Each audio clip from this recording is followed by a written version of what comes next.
بسم الله الرحمن الرحيم. النهارده كانت الجمعية العمومية غير العادية للمهندسين. المفروض الجمعية العمومية غير العادية تبع للائحة بتاعة قانون نقابة المهندسين بتكون من بند واحد فقط، اللي هو سحب الثقة من مجلس الإخوان اللي بيحكم النقابة دلوقتي. الحمد لله ابتدى التصويت من الساعة 9 الصبح، واحنا دلوقتي حوالي الساعة 4 العصر، والتصويت ماشي بشكل جيد جدا رغم محاولات الجماعة ان هي تبوظ اليوم. طبعا هو المفروض احنا عاملين نظام التصويت ان هو بيكون بالاقتراع السري المباشر، بمعنى انه المهندس بيظهر ما يثبت ان هو مهندس تابع لنقابة المهندسين، بياخد ورقة مكتوب عليها موافق او غير موافق على سحب الثقة من مجلس النقابة، بيكتبها وبيحطها في صندوق عليه اشراف قضائي.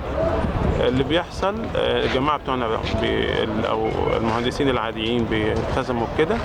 المهندسين التابعين للجماعة بيحاولوا ان هم يعملوا هتافات، وبيحاولوا ان هم يقيلوا شتائم واتهامات للناس اللي موجودة بالعمالة والخيانة ومش عارف ايه وحاجات كده. وبعدين فوجئنا انه في ناس كمان ما هماش مهندسين موجودين معاهم وبيستغلوهم، وكمان فوجئنا بانه في ناس ما هماش حتى مصريين موجودين معاهم.